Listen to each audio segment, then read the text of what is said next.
ধৰণৰ যদি এডভাৰটাইজমেণ্ট পায় আৰু সেইটো যদি চৰকাৰে দিছে বুলি কয় ভুলবশতঃ আপোনালোকে সেই তাত এপ্লাই লিংকত গৈ মেলি কেতিয়াও এপ্লাই কৰিবলৈ চেষ্টা নকৰিব। মন্ত্ৰী আত্মনিৰ্ভৰ অসম আঁচনিৰ কাৰণে বহুতো লোকে ৰৈ আছে যে চৰকাৰে কেতিয়ালৈকে আবেদন প্ৰক্ৰিয়া আৰম্ভ কৰিব। গতিকে মুখ্যমন্ত্ৰী আত্মনিৰ্ভৰ অসম আঁচনি আবেদন প্ৰক্ৰিয়া পোষ্টমাৰ্টমৰ কাৰণে যিটো পইচা লৈছিলে 15,000 টকাকৈ পইচা লৈছিলে, ভাবিছোঁ কেনেকুৱা ধৰণৰ মানে নিকৃষ্ট মানুহ হ'ব পাৰে। ডিজিটেল আছাম 2.0 চেনেলটোৰ ৰাতিপুৱাৰ এটা নতুন ভিডিঅ'লৈ আপোনালোক সকলোকে পুনৰবাৰ স্বাগতম জনাইছোঁ। অন্য দিনাৰ নিচিনাকৈ আজিও আপোনালোকৰ কাৰণে বহুত কেইটা গুৰুত্বপূৰ্ণ খবৰ একেলগতে এই ভিডিঅ'টোত লৈ আনিছোঁ। গতিকে হাতত চাহ একাপ লৈ লওক আৰু ভিডিঅ'টো সম্পূৰ্ণৰূপে প্ৰথমৰ পৰা শেষলৈকে চাওক যাতে প্ৰত্যেকটো গুৰুত্বপূৰ্ণ ইনফৰমেশ্যন আপোনালোকে লাভ কৰিব পাৰে। ভিডিঅ'টো যদি চাই আপোনাৰ ভাল লাগে ভিডিঅ'টোত লাইক এটা কৰিব। চেনেলটোলৈ যদি আজি প্ৰথম আহিছিলে ছাবস্ক্ৰাইব কৰি ল'ব এনেকুৱা ধৰণৰ ইনফৰ্মেটিভ ভিডিঅ' ৰেগুলাৰ চাই থাকিবৰ কাৰণে। আহক আজিৰ ভিডিঅ'টো আৰম্ভ কৰোঁ। ভিডিঅ'টো আৰম্ভ কৰাৰ আগতে আপোনালোকলৈ সৰু এটা অনুৰোধ, আপোনালোক বহুতে আমাৰ চেনেলৰ ৰাতিপুৱা ভিডিঅ'টো ৰেগুলাৰ চাই, গতিকে আপোনালোকে ভিডিঅ'টো ক'ৰ পৰা চাই আছে তলত কমেণ্ট এটা কৰি জনাই থৈ যাবলৈ একদম নাপাহৰিব। আগবাঢ়িছোঁ যদি প্ৰথমটো খবৰলৈ, আৰু প্ৰথমটো খবৰ আহিছে ফ্ৰী চিলাই মেচিনক লৈ। আপোনালোকৰ মাজৰে বহুতে মোক এইকেইদিন ফেচবুক হওক বা হোৱাটছআপত হওক ডাইৰেক্টলি মেছেজ কৰি সুধি আছিলে যে চৰকাৰে ফ্ৰী চিলাই মেচিন আকৌ বিতৰণ কৰিছে নি বা ফ্ৰী চিলাই মেচিনৰ আবেদন প্ৰক্ৰিয়া আকৌ আৰম্ভ হৈছে নেকি। ফেচবুকত কিছুমান এনেকুৱা এডভাৰটাইজমেণ্ট তেওঁলোকে দেখিবলৈ পাইছিলে যাৰ স্ক্ৰীনশ্বট তেওঁলোকে মোকো দিছিলে আৰু মই ফেচবুকত দেখিছিলোঁ যে বহুতবিলাক আপোনালোকে এডভাৰটাইজমেণ্ট হওক বা এপ্লাই আপোনালোকে অপশ্যন কিছুমান দেখিবলৈ পাই আছে য'ত কোৱা হৈছে যে আপোনালোকে ফ্ৰী চিলাই মেচিন চৰকাৰৰ ফালৰ পৰা লাভ কৰিব আৰু তাৰ কাৰণে আপোনালোকে এপ্লাই লিংকটোত ক্লিক কৰি মেলি আপোনালোকে এপ্লাই কৰিব লাগিব। গতিকে আপোনাক প্ৰথমেই কৈ দিওঁ যে চৰকাৰৰ তৰফৰ পৰা এতিয়ালৈকে কোনো ধৰণৰ ফ্ৰী চিলাই মেচিনৰ কথা তেওঁলোকে উল্লেখ কৰা নাই, যিহেতু চৰকাৰে প্ৰত্যেক বছৰে ফ্ৰী চিলাই মেচিন মুকলি কৰে। এই বছৰ তেওঁলোকে মুকলি কৰিব, কিন্তু এতিয়া নহয়, খুবমতে অক্টোবৰ বা ছেপ্টেম্বৰ মাহমানতহে তেওঁলোকে ইয়াৰ ওপৰত অফিচিয়েল আপডেট দিব। গতিকে আপুনি যদি ফেচবুকত যিকোনো ধৰণৰ ফ্ৰী চিলাই মেচিন হওক বা ফ্ৰী ধৰি লওক ই ৰিক্সা হওক এনেকুৱা ধৰণৰ যদি এডভাৰটাইজমেণ্ট পায় আৰু সেইটো যদি চৰকাৰে দিছে বুলি কয় ভুলবশতঃ আপোনালোকে সেই তাত এপ্লাই লিংকত গৈ মেলি কেতিয়াও এপ্লাই কৰিবলৈ চেষ্টা নকৰিব, কাৰণ সেইবিলাক ফ্ৰড লিংক থাকে য'ত কি হয় আপোনালোকক কিছুমান লিংকত ক্লিক কৰি আপোনাৰ মোবাইলত এপ্লিকেশ্যন ইনষ্টল কৰিব পাৰে বা সম্পূৰ্ণ যিটো প্ৰচেছ সেই প্ৰচেছটো সম্পূৰ্ণ ক্লিনকৈ তেওঁলোকে কৰোৱাই লৈ মেলি শেষত আপোনাক ক'ব পাৰে যে আপোনালোকৰ যিটো চিলাই মেচিন সেইটো আমি ডাইৰেক্টলি ঘৰলৈ পঠিয়াই দিম, গতিকে তাৰ কাৰণে আপোনালোকে আমাক ইমানটো পইচা পে' কৰিব লাগিব, এনেকৈ আপোনালোকক স্কেমো কৰিব পাৰে। সেইকাৰণে যেতিয়ালৈকে চৰকাৰে ওপৰত অফিচিয়েল আপডেট নিদিয়ে বা মই চেনেলত যেতিয়ালৈকে আপোনালোকক অফিচিয়েলি নকওঁ, চেনেলত যেতিয়ালৈকে মই আপোনালোকক চৰকাৰৰ অফিচিয়েল নটিফিকেশ্যন নেদেখুৱাওঁ তেতিয়ালৈকে আপুনি জানিব যে চৰকাৰে কোনো ধৰণৰ ফ্ৰী চিলাই মেচিন বিতৰণ কৰা নাই। কেন্দ্ৰীয় চৰকাৰে হওক বা অসম চৰকাৰে হওক কোনো ধৰণৰ ফ্ৰী চিলাই মেচিন আঁচনি তেওঁলোকে এতিয়া মুকলি কৰি থোৱা নাই। আহিবলগীয়া সময়ত মুকলি কৰিলে মই নিশ্চয় আপোনালোকক ভিডিঅ'ৰ জৰিয়তে জনাই দিম। আগবাঢ়িছে পিছৰটো খবৰলৈ। যোৱা কেইদিনমানৰ আগৰ এটা ভিডিঅ'ত মই আপোনালোকক কৈছিলোঁ যে গুৱাহাটীত এতিয়া পৌৰ নিগমে কিছুমান নতুন নীতি নিয়ম বান্ধি দিছে যে আপোনালোকে ঘৰৰ আগত ধৰি লওক শিল বালি ইটা এনেকুৱা ধৰণৰ বস্তু আপুনি জমা কৰি থ'ব নোৱাৰিব, লগতে আপুনি য'ত ত'ত পিকাব নোৱাৰিব, য'ত ত'ত প্ৰস্তাৱ কৰিব নোৱাৰিব বা য'তে ত'তে মন গ'ল বুলি আপুনি পোষ্টাৰ লগাব নোৱাৰিব। বহুতবিলাক তেওঁলোকে নীতি নিয়ম বান্ধি দিছিলে, যিবিলাক যদি আপোনালোকে ভংগ কৰে তেনেহ'লে আপোনালোকৰ ওপৰত তেওঁলোকে জৰিমনা লগাব বুলি কৈছিলে। গতিকে এতিয়া এটা খবৰ আহিছে যে গুৱাহাটীৰ পদপথ বন্ধক লৈ দিয়া জাননীৰ পাছতে তৎপৰ গুৱাহাটী এতিয়া পৌৰ নিগম। ৰূপনগৰৰ ঘৰৰ সন্মুখত নিৰ্মাণ সামগ্ৰী ৰখাৰ অপৰাধত এটা পৰিয়ালক জৰিমনা পৌৰ নিগমৰ পৰিয়ালটোক 10,000 টকাৰ জৰিমনা বিহিলে পৌৰ নিগমে। গতিকে তেওঁলোকে নিয়ম কিছুমান বান্ধি দিছে পৌৰ নিগমে যে মানুহে ঘৰৰ আগৰ যিটো তেওঁলোকৰ ৰাস্তা থাকিব তাত শিলগুটি বালি ইটা পেলাই মেলি জাম কৰিব নোৱাৰিব, আৰু পৌৰ নিগমে এই নিয়মটো বান্ধি দিয়াৰ পিছতে নিয়মটো উলংঘা কৰাৰ কাৰণে এটা পৰিয়ালক তেওঁলোকে এতিয়া 10,000 টকা জৰিমনা বিহিছে। গতিকে এইটো এটা যথেষ্ট ভাল পদক্ষেপ, কাৰণ আমি সকলোৱে বিচাৰোঁ যে আমাৰ অসমৰ প্ৰত্যেকখন জিলা প্ৰত্যেকখন গাঁও প্ৰত্যেকটো অঞ্চলত এই নিয়মটো আহিব লাগে যে মানুহে য'তে ত'তে থু পিক পেলোৱা, য'তে ত'তে চিপছৰ পেকেট পেলোৱা, পলিথিন পেলোৱা, জাবৰ জোঁথৰ পেলোৱা, প্ৰস্ৰাৱ কৰা, ৱালত পিকাই দিয়া, এই ধৰণৰ কামবিলাক যাতে মানুহে কৰিলেই জৰিমনা বিহা হয়, সেই ধৰণে সকলোতে এনেকুৱা ধৰণৰ নিয়ম কানুন এতিয়া আনিব লাগে। মই ভাবোঁ তেতিয়াহে আমাৰ দেশখন বা আমাৰ ৰাজ্যখন বা আমাৰ অঞ্চলটো চাফ চিকুণ হৈ থাকিব। আপোনালোকৰ ইয়াৰ ওপৰত মতামত কি তলত কমেণ্ট এটা কৰি জনাই থৈ যাবলৈ একদম নাপাহৰিব। গৈছে পিছৰটো খবৰলৈ। আজি যোৱা এবছৰ নে দুবছৰ আগত বাংলাদেশত যিটো পৰিস্থিতি হৈছিলে এইটো বিষয়ে আপোনালোক সকলোৱে অৱগত। গতিকে বাংলাদেশৰ সেই ভয়াৱহ পৰিস্থিতিটোৰ পিছতে নতুন চৰকাৰ নতুন চৰকাৰ তাত আহিছিলে, কিন্তু এতিয়া খবৰ আহিছে যে অস্থিৰ বাংলাদেশৰ ৰাজনীতি, হঠাৎ পদত্যাগ ৰাষ্ট্ৰপতি মহম্মদ শ্বাহাবুদ্দিনৰ আৰু স্বাস্থ্যৰ দোহাই দি পদত্যাগ শ্বাহাবুদ্দিনৰ শ্বেখ হাছিনাৰ সৈতে গোপন যোগাযোগ ফাদিলৰ পিছতে এই সিদ্ধান্ত গ্ৰহণ কৰা হয়। গতিকে আমাৰ চুবুৰীয়া যিকেইখন ৰাষ্ট্ৰ বা চুবুৰীয়া যিকেইখন দেশ বাংলাদেশেই হওক বা নেপালেই হওক, ইয়াৰ যিটো ৰাজনীতি বৰ্তমান যথেষ্ট উথল পুথল হৈ আছে। নেপালত আপোনালোকে গম পায় যে জেনজি এটা প্ৰটেষ্ট কৰিছিলে, তাৰপাছত প্ৰধানমন্ত্ৰী নতুন এজন আহিছিলে, সেই প্ৰধানমন্ত্ৰীক লৈ তেওঁলোকে আকৌ প্ৰটেষ্ট ষ্টাৰ্ট কৰি দিছিলে, কিন্তু ইমান এতিয়া ডাঙৰ সেইটো প্ৰটেষ্ট নহয়, জাষ্ট ক'ৰবাত প্ৰটেষ্ট এটা হৈছিলে, এতিয়া সেইটো ঠাণ্ডা হৈ গ'ল। কিন্তু বাংলাদেশত আকৌ এতিয়া ধৰি লওক ৰাজনীতিত কিছুমান খেলি মেলি দেখিবলৈ পোৱা গৈছে। গতিকে ৰাজনীতিৰ কথা পাতিয়ে আছোঁ যেতিয়া চবতকৈ ভাল খবৰটো আপোনালোকক শুনাই দিওঁ যে যোৱাকালি আমাৰ যিজন প্ৰাক্তন শিক্ষামন্ত্ৰী বুলি এতিয়া ক'ব লাগিব ধৰ্মেন্দ্ৰ প্ৰসাদ, তেওঁ যোৱাকালি পদত্যাগ কৰিলে আৰু CJPৰ যিটো আন্দোলন আছিলে, ফাইনেলি CJPৰ যিটো আন্দোলন, এই আন্দোলনে একদম যিটো ৰিজাল্ট, সেইটো ৰিজাল্ট মানুহক দি দিলে। বহুতে কৈ আছিলে, মই ভাবিছিলোঁ যে CJP আন্দোলনটো কৰিছে হয়, কিন্তু এইটো জানো ছাকচেছফুল হ'ব, কাৰণ আগত আমি বহুত এনেকুৱা আন্দোলন দেখিছোঁ, কিন্তু ফাইনেলি তেওঁলোকে বা ছাত্ৰ ছাত্ৰীহঁতে, আমাৰ যুৱকসকলে, যুৱতীসকলে যিটো আন্দোলন কৰিলে, পিচফুল প্ৰটেষ্ট কৰিলে, সেই প্ৰটেষ্টৰ আগত চৰকাৰে হাৰ মানি এতিয়া যিজন শিক্ষামন্ত্ৰী আছিলে ধৰ্মেন্দ্ৰ প্ৰসাদ, তেওঁ বৰ্তমান ৰিজাইন কৰিছে। আৰু ধৰ্মেন্দ্ৰ প্ৰসাদে, কেন্দ্ৰীয় শিক্ষামন্ত্ৰী ধৰ্মেন্দ্ৰ প্ৰসাদৰ পদত্যাগ যুৱ সমাজলৈ 2 পৃষ্ঠাৰ পত্ৰ লিখি তেওঁ পদত্যাগ কৰিলে। আপোনালোকক মই স্ক্ৰীণত দি দিছোঁ, আপোনালোকে পজ কৰি কথাখিনি পঢ়িব পাৰে।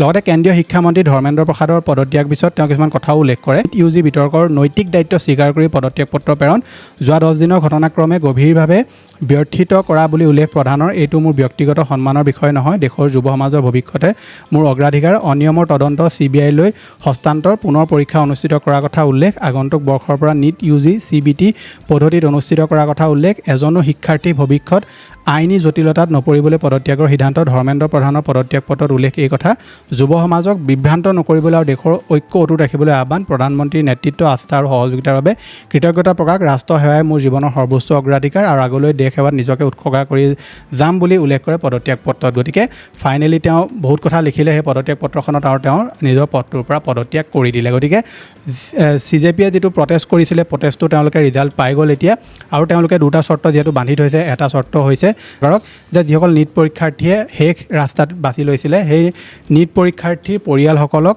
চৰকাৰে এতিয়া সাহায্য দিব লাগিব বুলি কৈছিলে 1 কোটি টকাকৈ। গতিকে এতিয়া তেওঁলোকে সেইটো বিচাৰিছে, কিন্তু এই প্ৰটেষ্টটো তেওঁলোকে কণ্টিনিউ কৰে নে নকৰে এইটো বিষয়ে মই ভিডিঅ' বনাই থকালৈকে কোনো ধৰণৰ আপডেট নাপালোঁ, সেইকাৰণে আপোনাক জনাব নোৱাৰিম। আৰু খুব সম্ভৱতঃ যন্ত্ৰ মন্ত্ৰৰ যিটো প্ৰটেষ্ট আছিলে, সেই প্ৰটেষ্টটো তেওঁলোকে এতিয়া এণ্ড কৰিব। চৰকাৰে তেওঁলোকক লিখিত প্ৰতিশ্ৰুতিও দি থৈছে যে যিসকল শিক্ষাৰ্থী আছিলে তেওঁলোকৰ ঘৰত 1 কোটি টকাকৈ তেওঁলোকে সাহায্য দিব বুলি। গতিকে এইটো আহিবলগীয়া সময়ত দেখা যাব যে চৰকাৰে এই প্ৰতিশ্ৰুতিটো পালন কৰে নে নকৰে। আগৈছে পিছৰটো খবৰলৈ, আমাৰ অসমৰ যিটো বান পৰিস্থিতি, এইটোৰ বিষয়ে আপোনালোক সকলোৱে অৱগত, আমি ভিডিঅ'টোৰ আগলৈ ওপৰত আৰু আলোচনা কৰিম, কিন্তু তাৰ আগতে এটা আপোনাক খবৰ জনাই দিব বিচাৰিছোঁ যে যোৱাকালি ছ'চিয়েল মিডিয়াত ফাৰিছা চুলতানা নামৰ এগৰাকী যুৱতীয়ে নে ফেক একাউণ্ট এইটো ৰিয়েল একাউণ্ট নাজানো, তেওঁ এটা পষ্ট কৰিছিলে য'ত উল্লেখ কৰিছিলে যে গুৱাহাটীত থকা আমাৰ ঘৰৰ 5 মাহৰ ৰুম ভাড়া আৰু মোৰ 4 মাহৰ দৰমহা টকা সৰ্বমুঠ 18 লাখ টকা অকণমানকৈ সহায় সহযোগিতা আগবঢ়াম, যিটো পষ্ট কৰাৰ পিছতে গোটেই অসমত সেই পষ্টটো ভাইৰেল হৈ পৰিছিলে আৰু মানুহে বহুতো বাহ দিছিলে, কিন্তু পিছত গম পোৱা গ'ল যে সেইটো এটা ফেক পোষ্ট আছিলে। কিন্তু সেই পোষ্ট কৰা ব্যক্তিজন এতিয়া ৰিয়েল নে ফেক নে এইটো ফেক একাউণ্ট, সেইটো বিষয়ে কোনো কথা এতিয়ালৈকে ধৰা পৰা নাই। গতিকে এটাই অনুৰোধ সকলোকে যে এই সময়ত মানুহে এনেকুৱা ধৰণৰ টুলুঙা কাম কৰা বহুত মানে বেয়া কথা, আৰু এই ধৰণৰ কাম কৰাৰ পৰা নিজকে আঁতৰাই ৰাখিব লাগে, আৰু চৰকাৰে বা প্ৰশাসনে এনেকুৱা ধৰণৰ মানুহৰ ওপৰত একশ্যন লোৱাটো বহুত বেছি প্ৰয়োজনীয়। কাৰণ এই মানুহবোৰে ধৰি লওক মানুহৰ যিটো এতিয়া বৰ্তমান এটা চেণ্টিমেণ্ট আছে, সেই চেণ্টিমেণ্টটোত আঘাত কৰিছে, আৰু এনেকুৱা ধৰণৰ টুলুঙা মন্তব্য দিয়াৰ পৰা নিজকে সদায় আপোনালোকে বচাই ৰাখিব। আৰু কোনোবাই এনেকুৱা ধৰণৰ কাম কৰিলেও আপোনালোকে তেওঁলোকক মনা কৰিবলৈ, যাতে মানুহৰ এই দুৰ্যোগৰ সময়ত তেওঁলোকৰ লগত যাতে এনেকুৱা ধৰণৰ ধেমালি নকৰে। আগৈছে পিছৰটো খবৰলৈ, উজনিৰ যিটো বান, এই বানক লৈ এতিয়া বহুতো লোকে সাহায্য প্ৰদান কৰিছে। বহুত ডাঙৰ ব্যক্তিয়ে চৰকাৰক ডাইৰেক্টলি সাহায্য দিছে, আৰু কিছুসংখ্যক ব্যক্তিয়ে এতিয়া তেওঁলোকে সাহায্য দিব বুলি উল্লেখ কৰিছে। উজনি বানাক্ৰান্তৰ বাবে 1 কোটি টকাৰ সাহায্য ঘোষণা মুস্তাফ আনফৰৰ ফাউণ্ডেশ্যন আৰু জমিয়তৰ উদ্যোগত বিতৰণ কৰা হ'ব এই ধনৰাশি। লগতে উজনিৰ বানপীড়িতৰ বাবে 5 লাখ টকাৰ সাহায্য ঘোষণা, যজ্ঞ কনষ্ট্ৰাকশ্যনৰ 500ৰ পৰা 1000 ঘৰ বানাক্ৰান্তৰ পৰিয়ালক বাছনি কৰি প্ৰত্যেকৰ একাউণ্টত পোনপটীয়াকৈ আৰ্থিক সাহায্য দিয়াৰ কথা জনাই স্বত্বাধিকাৰী যজ্ঞজ্যোতি বৰাই। লগতে উজনিৰ বানাক্ৰান্তৰ বাবে 50 লাখ টকাৰ সাহায্য ঘোষণা কৰে BTC প্ৰশাসনে। গতিকে সকলোৱে সহায় কৰিবলৈ চেষ্টা কৰিছে এই দুৰ্ভগীয়া মানুহসকলক। আৰু বৰ্তমান বানে যিটো ভয়ংকৰ ৰূপ লৈছিলে, এইটো এতিয়া অলপকৈ কমিছে, কিন্তু সেই কমাৰ পাছত যিটো পৰিস্থিতি মানুহ এতিয়া সন্মুখীন হৈছে, কাৰোবাৰ সকলো হেৰাই গুচি গ'ল, কাৰোবাৰ ঘৰ দুৱাৰ নাইকিয়া হৈ গুচি গ'ল, কাৰোবাৰ গৰু ছাগলী এইবিলাক হেৰুৱাই গ'ল, কোনোবাই নিজৰ ল'ৰা ছোৱালী হেৰুৱাই দিছে, কোনোবাই গোটেই পৰিয়ালটোৱে হেৰুৱাই দিলে, কোনোবাই নিজৰ স্বামীক হেৰুৱাইছে, কোনোবাই পত্নীক হেৰুৱাইছে। গতিকে বানপানী হোৱাৰ পাছত যিটো পৰিৱেশ, এই পৰিৱেশটো চালে আপোনালোকৰ বেয়া লাগি যাব। গতিকে বৰ্তমান সকলো আগবাঢ়ি ওলাই আহিব লাগে, আৰু এই মানুহসকলক সহায় কৰাটো এতিয়া বহুত বেছি প্ৰয়োজনীয় হৈ পৰিছে, আৰু সকলোকে আপোনালোকে এতিয়া সহায়, আৰু গতিকে সকলোৱে গতিকে সকলোৱে এই সময়ত ওলাই আহিব লাগে আৰু যিমান পৰিমাণে পাৰে তেওঁলোকক সহায় কৰিব লাগে আৰু চৰকাৰলৈ এটাই অনুৰোধ যে চৰকাৰে যিমান পাৰে তেওঁলোকক সহায় কৰক, তেওঁলোকক টকা পইচাৰে হওক বা কনষ্ট্ৰাকশ্যনৰ কামতে হওক, যেনেকৈ তেওঁলোকক সহায় কৰিব বিচাৰে তেওঁলোকে কৰিব পাৰে। আৰু চৰকাৰে পাৰিলে অৰুণোদয় আঁচনি হওক বা চৰকাৰৰ যিবিলাক আঁচনি বৰ্তমান দিয়া কথা চৰকাৰে কৈছিলে, পাৰিলে 2-3 মাহ তেওঁলোকে বন্ধ কৰি সেই পইচাটো এইসকল মানুহৰ কাৰণে ইউজ কৰাটো মই বেছি ভাল বুলি ভাবোঁ। আপোনালোকে ইয়াৰ ওপৰত কি ভাবে তলত কমেণ্ট এটা কৰি জনাবলৈ নাপাহৰিব। পিছৰটো খবৰলৈ, যোৱাকালি মই আপোনালোকক কৈছিলোঁ যে বদৰুদ্দিন আজমল ডাঙৰীয়াই শিৱসাগৰত অৰ্জুন ভোগেশ্বৰ বৰুৱা ঘৰলৈ গৈছিলে আৰু ঘৰত গৈ লগ কৰিছিলেগৈ। আৰু যোৱাকালি এখন সংবাদমেল পাতিলে, তাত কৈছে যে মই যোৱাকালি তেওঁৰ ঘৰলৈ গৈছিলোঁ আৰু তেওঁ কৈছে যে মোৰ নামত ষ্টেডিয়াম বনাইছে কিন্তু মই ভোকত আছোঁ, চৰকাৰৰ ফালৰ পৰা মোৰ পইচা অহা বন্ধ হৈ গৈছে, আমাক কিবা এটা খোৱাবলৈও তেওঁৰ সামৰ্থ্য নাই, তেওঁক মাহিলী 10,000 টকাকৈ চেক আমাৰ ফালৰ পৰা দিম। অৰ্জুন ভোগেশ্বৰ বৰুৱাৰ দুৰ্দশাৰ কথা কৈ চপি উঠিল মৌলানা বদৰুদ্দিন আজমল। গতিকে তেওঁ কৈছে যে যোৱাকালি বৰুৱা ডাঙৰীয়া ঘৰলৈ যেতিয়া গৈছিলে তেখেতসকল, কৈছে যে তেওঁলোকে তেওঁক খাবলৈ দিবলৈও তেওঁলোকৰ হাতত এতিয়া ধৰি লওক ক্ষমতা নাইকিয়া হৈ পৰিছে। আৰু তেওঁ কৈছে যে চৰকাৰে মোৰ নামত ষ্টেডিয়াম বনাইছে কিন্তু চৰকাৰৰ ফালৰ পৰা মই কোনো ধৰণৰ সা সুবিধা লাভ কৰা নাই। গতিকে অসম চৰকাৰলৈ এটাই অনুৰোধ যে তেওঁলোকে এই ধৰণৰ ব্যক্তিসকলক সোনকালে তেওঁলোকৰ চিকিৎসাৰ কাৰণে হওক বা তেওঁলোকে জীয়াই থাকিবৰ কাৰণে যিটো প্ৰাপ্য তেওঁলোকৰ সেইটো দিয়াৰ প্ৰয়োজন। আৰু ভাল এটা এমাউণ্ট তেওঁলোকৰ একাউণ্টত প্ৰত্যেক মাহে মাহে দিয়াৰ এটা ব্যৱস্থা কৰাটো বহুত বেছি প্ৰয়োজন। কাৰণ তেওঁলোকক আমি ধৰি লওক যে চিনি পাওঁ, আমি তেওঁলোকক ইমান সন্মান কৰোঁ, কিন্তু তাৰ পাছতো যেতিয়া এনেকুৱা ধৰণৰ পৰিস্থিতি তেওঁলোক সন্মুখীন কৰিবলগীয়া হৈছে, কিমান এটা দুৰ্ভাগ্যৰ কথা, সেইটো চৰকাৰে নিশ্চয় বিবেচনা কৰি চাব লাগে। আগবাঢ়িছে পিছৰটো খবৰলৈ, আৰু খবৰটো আহিছে ডিব্ৰুগড় ইউনিভাৰ্চিটিৰ তৰফৰ পৰা। বানবিধ্বস্ত শিক্ষাৰ্থীলৈ অনলাইন নামভৰ্তিৰ সুবিধা ডিব্ৰুগড় বিশ্ববিদ্যালয়ৰ বিশেষ পদক্ষেপ, বানত হেৰুৱা চাৰ্টিফিকেটসমূহ পুনৰ দিব বিশ্ববিদ্যালয়ে। বৰ্তমানৰ আৰু প্ৰাক্তন শিক্ষাৰ্থী সকলোৱে পাব এই সুবিধা। অৰ্থাৎ যিসকল ছাত্ৰ ছাত্ৰীয়ে বানপানীত এতিয়া নিজৰ চাৰ্টিফিকেট মাৰ্কশ্বিট এইবিলাক হেৰুৱাই দিছে তেওঁলোকৰ কাৰণে এইটো এটা ভাল খবৰ। বিশ্ববিদ্যালয়ে কৈছে যে তেওঁলোকে যিমান প্ৰাক্তন শিক্ষাৰ্থীয়ে হওক বা ৰিচেণ্ট যিসকলে পাছ কৰিছে তেওঁলোকৰ যিমানবিলাক মাৰ্কশ্বিট চাৰ্টিফিকেট হওক এই সকলোবিলাক তেওঁলোকক আকৌ ঘূৰাই দিব বুলি কৈছে, মানে আকৌ বনাই তেওঁলোকক দিব। কাৰণ এই প্ৰব্লেমটো প্ৰায় আমি দেখিবলৈ পাওঁ যে ল'ৰা ছোৱালীৰ ঘৰত যেতিয়া বানপানী হয় তেওঁলোকে নিজৰ সমস্ত শিক্ষাৰ নথি পত্ৰসমূহ হেৰুৱাই দিবলগীয়া হয়, পিছত সেইবোৰ বনাওঁতে তেওঁলোকৰ হাজাৰ টকা যায়। গতিকে এতিয়া ডিব্ৰুগড় বিশ্ববিদ্যালয়ে কৈছে যে তেওঁলোকে এই যিটো মাৰ্কশ্বিট আছে, এই যিবোৰ মাৰ্কশ্বিট বা চাৰ্টিফিকেট সেইসমূহ তেওঁলোকক আকৌ পুনৰ বনাই দিব বুলি কৈছে। আগবাঢ়িছে পিছৰটো খবৰলৈ। মই আপোনালোকক যোৱাকালি কৈছিলোঁ যে এছাম আমাৰ অসমৰ মানুহ আছে যি বৰ্তমান এই দুৰ্যোগৰ সময়তো নিজৰ ব্যৱসায় কৰিবলৈ এৰা নাই। ঠিক সেই সময়তে এটা খবৰ আহিছে যে বানত মৃতকৰ সৎকাৰৰ দালালৰ বিৰুদ্ধে এতিয়া ব্যৱস্থা গ্ৰহণ হ'ব। নিউজ 18ৰ বাতৰি প্ৰভাৱ, দালালি চক্ৰৰ বিৰুদ্ধে তদন্ত ঘোষণা, শিৱসাগৰ প্ৰশাসনৰ তদন্তৰ প্ৰতিবেদনৰ ভিত্তিত অভিযুক্তৰ বিৰুদ্ধে লোৱা হ'ব ব্যৱস্থা। একাংশই মৃতকৰ আত্মীয়ৰ পৰা সংগ্ৰহ কৰিছিল 15,000কৈ টকা। নিউজ 18ৰ বাতৰিৰ পাছতে তৎপৰ শিৱসাগৰ জিলা প্ৰশাসনৰ অতিৰিক্তভাৱে লোৱা ধন উভতাই দিলে দুৰ্ভগীয়া পৰিয়ালক। মানে পোষ্টমাৰ্টমৰ কাৰণে যিটো পইচা লৈছিলে 15,000 টকাকৈ পইচা লৈছিলে। ভাবি চাওক কেনেকুৱা ধৰণৰ মানে নিকৃষ্ট মানুহ হ'ব পাৰে যে এঘৰ মানুহ বানপানীত উটি গৈছে, তেওঁলোকৰ মানুহৰ মৃত্যু হৈছে, 15,000কৈ টকা বিচাৰিবলৈ যে অকণমান চৰম বোলা বস্তুটো এই মানুহবিলাকৰ আছেনে নাই সেইটো সঁচাকৈ মানে পৰীক্ষা কৰিব লাগে মানুহবিলাকৰ ব্ৰেইনবিলাক, যে ইহঁতৰ মূৰটোত একচুৱেলি আছে কি, ভাল কথা নে বেয়া কথা আছে, এইবোৰ পৰীক্ষা কৰি চাব লাগে যে এনেকুৱা এটা পৰিস্থিতিটো যে মানুহৰ পৰা 15,000 টকা সিহঁতি ল'ব পাৰিছে। আৰু যেতিয়া নিউজত এই কথাটো ভাইৰেল হৈ গ'ল তেতিয়া তেওঁলোকে প্ৰশাসনৰ চকুতে কথাটো পৰিলে তেওঁলোকে সেই মানুহবিলাকৰ ওপৰত এতিয়া একশ্যন ল'ব বুলি কৈছে। আৰু যিবিলাক মানুহৰ পৰা পইচা লৈছিলে সেই পইচাসমূহ এতিয়া তেওঁলোকক ঘূৰাই দিব বুলি কৈছে। পিছৰটো খবৰলৈ, বৰ্তমান অসমত যি বানপানী হৈছে ইয়াত এতিয়া মৃত্যুৰ সংখ্যা 62লৈ বৃদ্ধি হৈছে বুলি কৈছে। সামাজিক মাধ্যমৰ জৰিয়তে জনালে মুখ্যমন্ত্ৰী হিমন্ত বিশ্ব শৰ্মাই শুকুৰবাৰে বিয়লি পৰ্যন্ত বানত মৃত্যু হৈছে 47 জনৰ। এতিয়াও বানাক্ৰান্ত নিখোজ হৈ আছে কেইবা শতাধিক লোক। গতিকে বহুতো লোক এতিয়াও মানে নিখোজ হৈ আছে, বহুতোৱে এতিয়া বিচাৰিও পোৱা নাই, জীয়াই আছে নে মৃত্যু হৈছে সেইটোও গম নাপায়। আৰু এতিয়ালৈকে যিমান ধৰি লওক ডেটা চৰকাৰে পাইছে 62 জনৰ মৃত্যু হৈছে বুলি কৈছে, আৰু বহু শতাধিক লোক এতিয়াও সন্ধানহীন হৈ আছে বুলি কৈছে। গতিকে আমি এইটো আশা কৰিম যে চৰকাৰে সোনকালে, প্ৰশাসনে সোনকালে এই মানুহসকলক সহায় কৰক। আৰু যিসকল ধৰি লওক মানুহ এতিয়াও নিৰুদ্দেশ হৈ আছে তেওঁলোককো বিচাৰ গোচাৰ কৰি চাব লাগে, কাৰণ পানী এতিয়া শুকাই যাব। যিসকল ধৰি লওক মৃত্যু হৈ গ'ল তেওঁলোকো ওলাই পৰিব, যিসকল ধৰি লওক হেৰাই গৈছে ক'ৰবাত বেলেগত ওলাই গৈছেগৈ তেওঁলোকো সোনকালে ওলাব বুলি আমি আশা কৰিছোঁ। গতিকে চৰকাৰে যিমান পাৰে মানুহখিনি সহায় কৰাটো এতিয়া বহুত বেছি প্ৰয়োজনীয়। কাৰণ বান এলেকাত যদি আপোনালোকে যায় বা সেইসমূহ যদি ঠাইৰ ভিডিঅ'সমূহ আপোনালোকে চাইছে বা দেখিছে তেওঁলোকে গম পাইছে যে মানুহখিনি কিমান এটা কষ্টত বৰ্তমান আছে। তেওঁলোকৰ যিটো মানে দুখ বা বেদনা সেইটো আপোনালোকে মানে বুজিব নোৱাৰা এটা বেদনা, যে এঘৰ মানুহে লাখ কোটি টকা খৰচ কৰি তেওঁলোকে নিজৰ ঘৰ এটা বনাইছে, কষ্টৰ ধৰণে ঘৰ এটা বনাইছে, আৰু ঘৰো হেৰুৱাইছে, মানুহো হেৰুৱাইছে। মানে বৰ বেলেগ ধৰণৰ পৰিস্থিতি এটা এই মানুহসমূহে এতিয়া ফেচ কৰি আছে। অৱশ্যে পিছৰটো খবৰলৈ আৰু খবৰটো আহিছে মুখ্যমন্ত্ৰী আত্মনিৰ্ভৰশীল অসম আঁচনিখনক লৈ। মুখ্যমন্ত্ৰী আত্মনিৰ্ভৰশীল অসম আঁচনিৰ কাৰণে বহুতো লোকে ৰৈ আছে যে চৰকাৰে কেতিয়ালৈকে আবেদন প্ৰক্ৰিয়া আৰম্ভ কৰিব। গতিকে মুখ্যমন্ত্ৰী আত্মনিৰ্ভৰশীল অসম আঁচনিৰ আবেদন প্ৰক্ৰিয়াৰ ওপৰত চৰকাৰে এতিয়ালৈকে অফিচিয়েল আপডেটটো দিয়া নাই, কিন্তু আপোনালোকে কেইটামান নথিপত্ৰ এতিয়াৰ পৰা তৈয়াৰ কৰি ৰাখক যিকেইটা আপোনালোকৰ এপ্লাই সময়ত প্ৰয়োজন হ'ব। প্ৰথমটো হ'ব আপোনালোকৰ এক্সচেঞ্জ কাৰ্ড, যিটো আপোনালোকৰ এপ্লাই কৰা সময়তে লাগিব। লগতে কাষ্ট চাৰ্টিফিকেট যদি বনোৱা নাই, কাষ্ট চাৰ্টিফিকেট বনাই লওক। যদি অফলাইনখন বনাই থৈছে ডিজিটেল কৰি ল'ব। আৰু লগতে আপোনালোকে এটা প্ৰজেক্ট ৰিপৰ্টো বনাব লাগিব, যিসমূহ আপোনালোকে ধুনীয়াকৈ বনাই চৰকাৰক দিব লাগিব। তেওঁলোকে ইণ্টাৰভিউ ল'ব আৰু ইণ্টাৰভিউ লোৱাৰ পাছতহে আপুনি চৰকাৰৰ পৰা সেই যিটো পইচাটো লাভ কৰিব। মুখ্যমন্ত্ৰী আত্মনিৰ্ভৰশীল অসম আঁচনিৰ চৰকাৰে এতিয়া এইবাৰ 50,000 তেওঁলোকে দিয়াৰ কথা কৈছে। গতিকে কেতিয়াৰ পৰা এইটো আবেদন প্ৰক্ৰিয়া তেওঁলোকে আৰম্ভ কৰিব, ইয়াৰ ওপৰত কোনো ধৰণৰ অফিচিয়েল আপডেট একো মুকলি কৰা নাই। গতিকে আপোনালোকে কোনোবা ধৰি লওক স্কেমাৰ কবলত পৰি বা বেলেগ মানুহৰ কবলত পৰি আপোনালোকে এতিয়া এপ্লাই কৰিবলৈ নাচাব।